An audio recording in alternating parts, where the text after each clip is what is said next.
Hey folks, welcome to the channel Thinking Theology. I'm Don.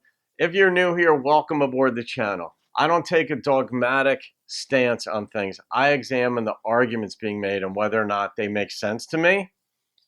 And so I look at things more philosophically. So they're theological topics from like a logical perspective or a rational perspective, however you want to define that. But logic is basically going from A to B, B to C, C to D. Regardless of what you're doing, things make sense or they don't. So that's how I examine things, but I don't come at things from a hardcore doctrinal standpoint at all. But you saw the topic. It's literally a morbid topic. It's on death and dying. And differentiate, like, why do we fear death and dying? I mean, we're just so used to it and we're so used to the idea that people don't want to die that it's like, why would you even ask that question? But that's part of the root of why I do some of these videos and cover some of these topics. Firstly, you want to like differentiate between death and dying. Like, dying is the process through which you get to the state of being dead, to put it that way. But why are we afraid of both? And do we fear both in the same way? And I don't think we do. I think that as humans, we're only aware of a conscious existence. That's it. That's what we're familiar with. We like the familiar. We tend not to like change very much. And the notion of going from being aware, in control of certain things of life, making decisions, family, friends, to having none of that, like in the state of being dead, like the state of death, like we're dead, we don't have that awareness. And it's so unfamiliar to us that the unfamiliar is partly what scares us. There's more to it from a theological standpoint with Judgment Day, but I'll back up here and look at dying. Dying is different. We all know that dying involves a certain measure of pain, right? Whether it's a quick death, you get shot, car accident, something like that. We're familiar with pain in life, and so we can sort of insert ourselves into fill in the scenario of one's death, and we say, well, one, we'd rather have a quick death than a slow one. But we do know a lot of people, whether they die of cancer or some other disease, or have family members, as I did, long drawn out process, and they're in pain. And then when you insert yourself into that scenario, you're like, I don't want that. But the process of dying, we humans are wired for pain avoidance, for loss avoidance. Psychologists, sociologists, risk analysis, actuaries, all these folks, economists will look at people's behavior and relationship to risk. And we would much rather not suffer loss than we would engage in something that might bring us twice the joy if we put at risk the same amount of either activity or money or what have you. We are highly risk averse. So when we look at loss avoidance and we think of the loss of consciousness as in the state of death, that is something that just is so unnerving. On the other hand, the process of dying involves pain that we are familiar with, and we really don't want to endure that. So we kind of avoid both topics, but that's just sort of like an overview of how I see the differences.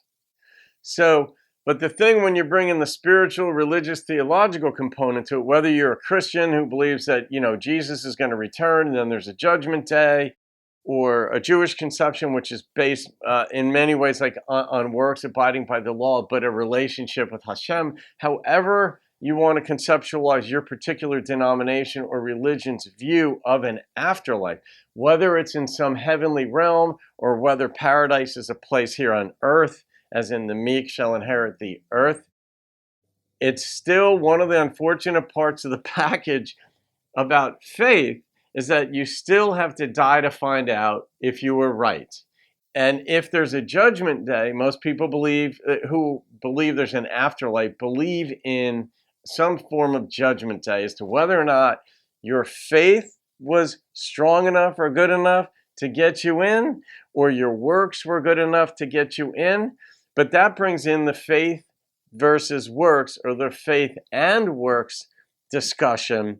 And this calls in the sort of requisition or brings into view a personal inventory that it's kind of tough to tell whether or not you pass muster regarding an afterlife and getting into a place called heaven or paradise, a place where there's no pain, tears, sorrow, death, this kind of thing. Have we done enough to get us in? Is it by faith alone that gets you in, regardless of how you're living your life or what works you do or don't do? And this is somewhat unnerving. Some people are so, I would say cocky, but like rock solid sure that they know exactly that they're getting into heaven, that God approves of them because they've read these scriptures properly and they know that this is how God is going to view things or Jesus is going to view things, or however, their conception of Judgment Day goes, that they're in.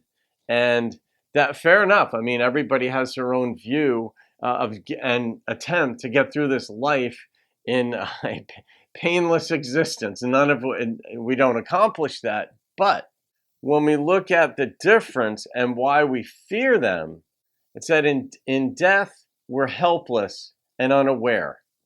Okay, so let's say Judgment Day doesn't happen immediately. Like a lot of people think that as soon as you die, you go off to heaven, or at least they talk about it that way. They may not have given it a lot of thought, but you shoot off to heaven or you go down to hell. And that's a whole different discussion, whether hell even exists, whether heaven exists for that matter.